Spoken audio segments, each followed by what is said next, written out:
Leaders. Monsieur Rafat Bib, vous êtes chercheur, spécialiste des affaires libyennes. Bienvenue à Leaders. Merci. Il y a eu un fait marquant dans l'affaire libyenne, l'entrée mercredi soir de Fayez Sarraj, président du Conseil de la présidence libyen, en compagnie de 6 des membres du Conseil, dont les vice-présidents Ahmed Maïtig et Moussa Koun. Vous convenez que c'est un événement important dans l'affaire libyenne. Et à votre avis, est-ce le début d'une solution de la crise libyenne, ou bien au contraire, c'est une cause de l'aggravation de la situation déjà compliquée en Libye? Je pense que c'est une avancée, un premier pas.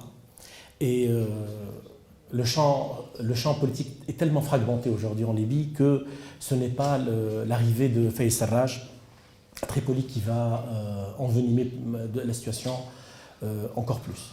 Par contre, ce que je peux dire, c'est que Fayez Sarraj, dans sa démarche, a été un homme fédérateur, contrairement aux autres gouvernements en Libye. Le gouvernement de Rouaïl est un gouvernement d'exclusion, c'est un gouvernement qui a été en guerre contre pratiquement toutes les parties de la Libye, contre Wershfen, contre Zenten, contre le Sud et surtout contre la Cyrénaïque, qui est aujourd'hui pratiquement dans une situation d'autonomie par rapport au gouvernement de Tripoli. Donc je pense que oui, c'est une avancée, que Fayez Sarraj n'est pas venu comme on s'attendait sur un char d'assaut occidental. Au contraire, il est venu sur une frégate libyenne, certes, soutenue par quelques frégates étrangères uniquement pour qu'il n'y ait pas de bombardement, mais surtout, il est entré sous les sabres de l'armée libyenne. Il a été accueilli de manière acceptable par la population qui était présente, et surtout par l'armée libyenne qui, elle, voudrait aujourd'hui clore le chapitre des milices et surtout de leur prééminence à Tripoli. Oui. Est-ce qu'il y a eu des mesures d'ordre sécuritaire qui ont déblayé le terrain à l'entrée de Sarraj à Tripoli? Et quelles sont les parties agissantes sur le terrain qui ont contribué à l'entrée de Sarraj? Nous savons que dans la dernière période, qui a précédé l'arrivée de Sarraj, Paolo Sierra, le général italien chargé du dossier sécuritaire à Tripoli, a eu plusieurs contacts avec des milices libyennes. Et il a fini par avoir une cartographie des partis qui sont pour et des partis qui sont contre le retour de Sarraj à Tripoli. Et je pense que la plus grande avancée, c'est que les milices ou les factions armées issues de Misrata ont soutenu Sarraj. C'était une donnée fondamentale. D'abord, ça a commencé avec le conseil municipal extrêmement puissant de Misrata, qui contrôle la ville. Et après, ça a été avec les 3 plus grandes factions. Et quand je parle de factions, je ne parle pas de quelques dizaines de combattants, je parle de 18 000 combattants, très bien armés, très bien entraînés, avec des procédures, avec des chaînes de commandement, etc. Donc, ces groupes-là sont venus aux alentours de Tripoli, ils ont assiégé la ville, ils ont montré qu'elles étaient capables d'écraser n'importe quelle forme de sédition, n'importe quelle forme aussi d'atteinte à la vie et à la sécurité de Sarraj. Et je pense que les milices libyennes, enfin ceux qui restent de Fajr libyen, ont compris la leçon. Hier, on a vu presque une reddition de la part de Salah Badi qui s'est retiré de la caserne numéro 77 et l'a laissé pour des factions armées qui sont plutôt proches de Sarraj. Et quand je dis proche, ça veut dire que je parle de milices qui étaient à Tripoli et qui s'identifiaient un peu à la police locale, à la garde nationale locale, etc. Donc il ne s'agit pas vraiment de groupes bien structurés avec des chaînes de commandement claires. Donc nous avons deux grandes parties en fait, des forces militaires et sécuritaires qui soutiennent maintenant Sarraj à Tripoli, Masrata, et aussi quelques factions armées locales dans les quartiers périphériques de Tripoli. Quid de Khalifa Haftar, le chef de l'armée libyenne? Quel rôle a-t-il joué dans ce développement important? Je commencerai d'abord par la déclaration fracassante Martin Kobler, l'envoyé spécial de l'ONU pour la Libye. Lorsqu'il a été interrogé sur le statut de Haftar dans la solution à venir en Libye, il a été clair. Il a dit « Le général Haftar est une partie intégrante de l'accord politique ». Donc c'est très clair. Le général Haftar va avoir un rôle politique et militaire de première importance dans l'avenir. Mais là, j'aimerais préciser quelque chose, c'est que dès qu'on parle du général Haftar, on croit qu'il s'agit uniquement d'une faction armée ou de ce qui reste de l'armée libyenne dans la région de la Cyrénaïque, c'est-à-dire l'est de la Libye. Or, ce n'est qu'une impression. En fait, le général Haftar est maintenant dans une phase de grande reprise. Son blason a été redoré par les grandes percées militaires qu'il a réalisées à Benghazi. Maintenant, nous savons que Benghazi a été libéré à 95%, que Daesh a été mise en dehors de la ville. Il les a même poursuivis dans la région pétrolière de Ajdabia. Donc, c'est une personnalité maintenant qui a beaucoup d'ascendant. Et le plus important, à mon avis, c'est que maintenant, Haftar a de solides alliés dans la région ouest. Je parle essentiellement des factions de Zintan, le Qaqa, le Madani et Sawaq. Et aussi, il a commencé il y a quelques temps, je crois entre 2 et 3 mois, il a commencé un débat, des discussions, afin d'assainir les différends qu'il avait avec ce qu'on appelle l'armée des tribus, c'est-à-dire l'armée qui est commandée par Omar Tantouche et qui regroupe essentiellement des tribus arabes de la région de Shfara en Libye, la région ouest, essentiellement Washafal. Donc son rôle, à votre avis, est incontournable dans la solution de la crise libyenne. Vous avez fait allusion aux chefs de tribu. On a tendance, parfois, lorsqu'on parle de la crise libyenne, à négliger le rôle des chefs de tribu. Est-ce qu'ils ont été associés à la recherche d'un règlement politique de la crise libyenne? Oui, le rôle de chefs de tribu et même de la composition sociale tribale en Libye a toujours été éludé. Parce qu'on a toujours voulu appliquer à la Libye depuis 2011 des schèmes d'organisation politique et sociétale qui ne prennent pas en considération ce phénomène. Or, ce phénomène est au cœur même du champ politique libyen. Là, j'aimerais clarifier quelque chose. C'est que, avant l'arrivée de Sarraj, les chefs tribaux de Washafana ont décrété qu'il n'y aura aucune guerre, même s'ils sont agressés, il n'y aura aucune guerre contre les gens de Zawiya, qui sont très proches de Fajr Libye. Ils ont même refusé d'entrer dans des affrontements avec des gens qui les ont agressés. Les Zintan se sont arrêtés à 45 km de la ville de Tripoli. Riyad a essayé de trouver des solutions avec ses voisins afin de ne pas envenimer la situation. Donc, s'il y a maintenant une sorte de paix, du moins en apparence, autour de Tripoli et dans Tripoli, c'est dans une très grande mesure l'effet, disons, de la prise de conscience des chefs de tribu qu'il faut absolument maintenant arrêter cette guerre, qui est devenue une guerre fratricide et une guerre nihiliste. Vous connaissez Sarraj. Qui est-il et quel est son projet? Sarraj, comme je vous l'ai dit tout à l'heure, c'est un homme fédérateur. C'est un homme qui ne part pas de l'exclusion. Le gros problème de la Libye, c'est l'exclusion. En fait, ça a commencé avec Gaddafi. Tant que vous ne faites pas partie de la confédération tribale qui lui est alliée, vous ne faites pas partie de la Libye, vous êtes marginalisé. Cette même attitude a été recyclée après la révolution de 2011 et il y a eu une autre exclusion de type idéologique, de type tribal, etc. Sarraj n'est pas un homme de tribu. C'est un tripolitain de souche, qui fait partie des grandes familles.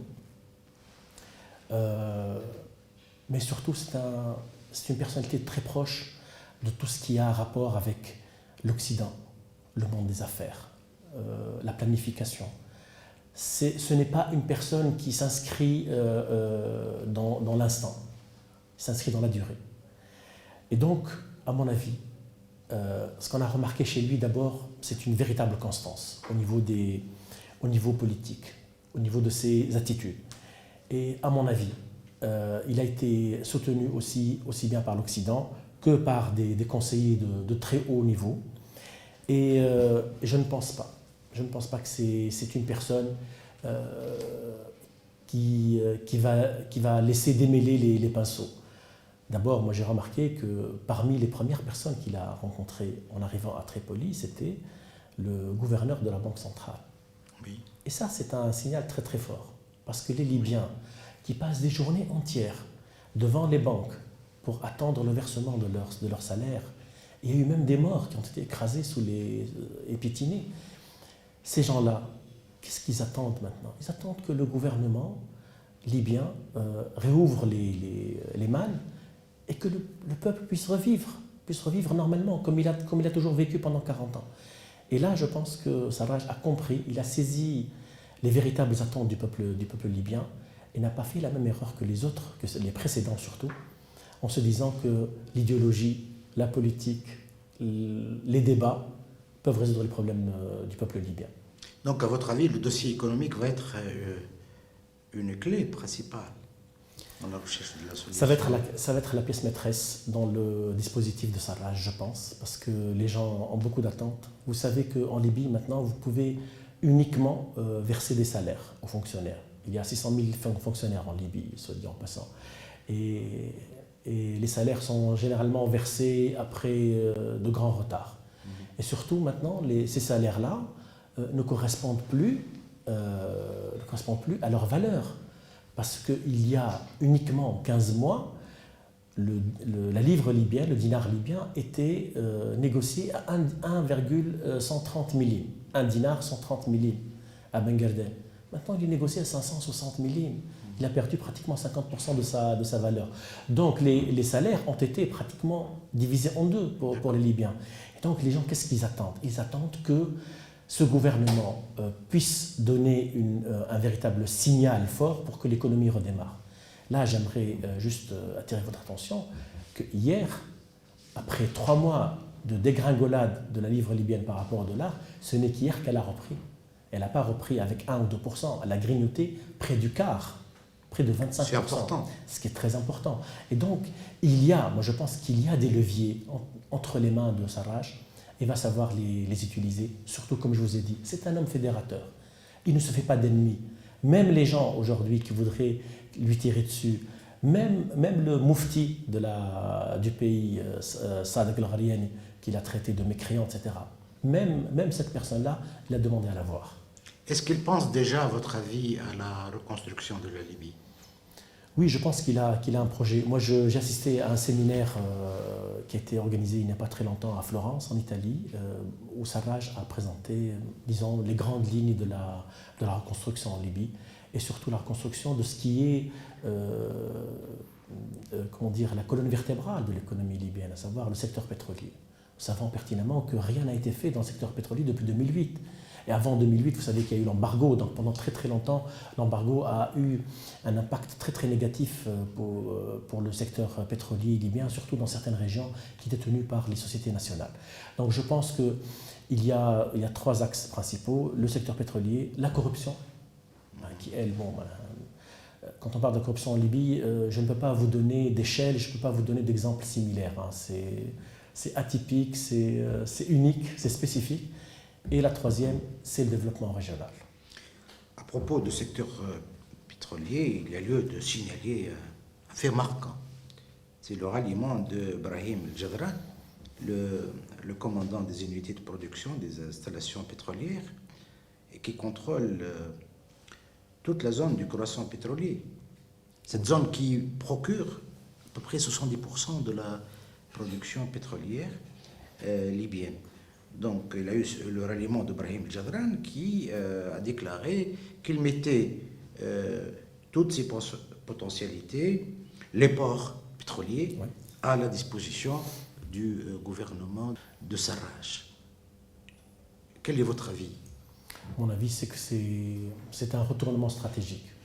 Jadran ne s'est jamais mis du côté des perdants. Il faut être clair. Moi, je le suis depuis 2011, ça veut dire depuis le jour où il a pris le contrôle d'Ajdabia et de Zwitina. Et depuis, j'ai remarqué que c'est une personnalité d'un très grand opportunisme d'abord, mais surtout, c'est quelqu'un qui sait lire la carte, parce qu'il n'est pas nulle part en Libye. Il est vraiment au cœur même de ce qui produit la richesse libyenne. Et donc, je pense que si le gouverneur de la Banque centrale et Brahim Jabran, qui est le commandant des unités de protection des sites pétroliers, sont aux côtés de Sarraj, c'est que Sarraj détient les deux cartes maîtresses maintenant de l'économie libyenne. Et lorsqu'on sait que Brahim Jabran n'a jamais été inféodé à n'importe quel gouvernement, on sait pertinemment que le choix qu'il a fait aujourd'hui n'est pas un choix fortuit. C'est un choix d'abord, pour sauver sa tribu et ses unités, parce qu'à côté il y a Daesh, il ne faut pas l'oublier, Sirte est à quelques encablures de Ras Lanouf, mais surtout pour dire nous sommes prêts maintenant à mettre au service du pays toute la production pétrolière, sachant pertinemment que la Libye, qu'est-ce qu'elle produit aujourd'hui, entre 250 et 300 000 barils par jour, alors que les potentialités de la Libye, c'est entre 3 et 3,5 millions. Donc tout le monde est gagnant, c'est vraiment un accord win-win. Et donc, je pense que Brahim Jabran a fait le bon choix, non seulement pour sa personne, mais surtout pour la Libye, qui a vraiment besoin aujourd'hui de mettre la main sur cette manne pétrolière. Donc, il envoie un signal très fort à beaucoup de Libyens qui seront encore hésitants, récalcitrants. Vous avez tout à fait raison. Au ralliement au gouvernement de Sarraj. Oui, parce qu'en même temps, lorsqu'il a fait sa déclaration, qu'est-ce qui s'est passé dans le sud?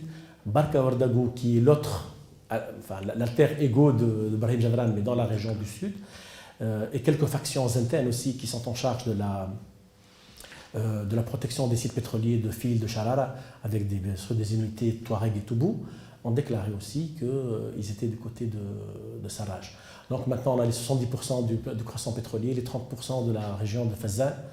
On attend peut-être dans les jours qui viennent les positions des milices qui sont stationnées dans la région de Zouara, surtout dans la région de Mlita, là où il y a l'une des plus grandes centrales pétrolières libyennes, et qui est gérée actuellement par Eni, la société italienne. Donc c'est dans quelques jours qu'on aura vraiment une idée de la position générale de tous les acteurs du secteur pétrolier en Libye. Donc cela est de nature à accroître les chances de succès du gouvernement de Sarraj. Oui, on peut ajouter aussi quelque chose de très important. Oui. C'est le ralliement des 7 maires des villes côtières de l'Ouest. Et quand on dit les 7 maires de... Ils ont annoncé leur ralliement hier, jeudi. C'est quand même 2 millions d'habitants. On ne parle pas de quelques dizaines de milliers. Hein. C'est le gros du poids de la population dans la région de l'Ouest. Donc, c'est une dynamique de ralliement qui s'enclenche actuellement en Libye. Oui, parce qu'il y a une volonté d'arrêter la guerre en Libye. Les gens se disent de toutes les manières, qu'est-ce qu'on a gagné avec toutes ces guerres fratricides. Tripoli est devenue l'une des 5 villes les moins sûres du monde. C'est là où on a le plus de risques de se faire abattre. Il n'y a pratiquement plus d'économie dans le pays. Vous savez, en Libye maintenant, on peut mourir du tétanos. C'est terrible. Oui, c'est pour vous dire qu'il n'y a presque plus maintenant de secteur de santé. Hier, par exemple, j'ai appris par des amis qui sont stationnés à Seba, cette ville où je donne des cours à l'université, j'ai appris que 2 factions rebelles se sont battues à l'arme lourde à l'intérieur même de l'hôpital de Mars. C'est pour vous dire. Oui. Et ceci uniquement pour mettre la main sur un arrivage de médicaments, et de médicaments qui ne sont pas des médicaments de haute technologie. Hein. C'est peut-être des médicaments contre la douleur, hein. C'est pas quelque chose d'énorme. C'est pour vous dire jusqu'à quel degré maintenant ce pays vit une véritable situation de dislocation et d'effritement. Donc les gens réellement voudraient maintenant passer à la paix. De toutes les manières, ils savent que Sarraj n'a pas le choix. Il va faire une paix des braves, une paix qui n'exclut personne, et il va essayer de redistribuer la manne pétrolière et surtout l'argent qui est stocké maintenant, qui est gelé à l'extérieur du pays. et dont les Libyens ont vraiment besoin. Espérons qu'il réussira dans sa mission, parce qu'il y va aussi de la sécurité de la Tunisie. Et surtout de l'économie de la Tunisie. De l'économie de la Tunisie aussi. Moi, j'ai conscience et une conviction. La solution à beaucoup de nos problèmes économiques ne viendra ni de l'Europe, ni du BRICS, ni des États-Unis, ni de certains pays arabes qui sont au bord de la faillite maintenant. Mais je pense qu'avec la Libye, on pourrait trouver des mécanismes intéressants pour pouvoir participer à la reconstruction de la Libye. Parce que maintenant, c'est quand même un pactole de 70 milliards de dollars. Ce n'est pas peu. Et donc la reconstruction en Libye, cette fois, ne se fera pas par le biais de projets pharaoniques, il se fera par des petits projets à l'échelle locale. Et le financement de ces projets sera un financement totalement attribué aux conseils locaux. Donc ce sera des projets de taille respectable, certes, mais qui à l'échelle de notre tissu économique. Et c'est pour ça que les Tunisiens devraient maintenant être précurseurs par rapport aux autres. Parce que nous sommes, les mieux placés pour pouvoir entrer directement dans le marché libyen, mais en plus, les Libyens se sont rendus compte, après des années de coexistence et de cohabitation en Tunisie, que les Tunisiens font mieux et beaucoup moins cher que les autres. Et donc, essayons de faire valoir... D'énormes potentialités qui s'offrent. Et surtout capitaliser ce qu'on a fait pendant 4 ans avec nos frères libyens. Tunisiens, tout à fait. Merci beaucoup. Je vous remercie. Leaders.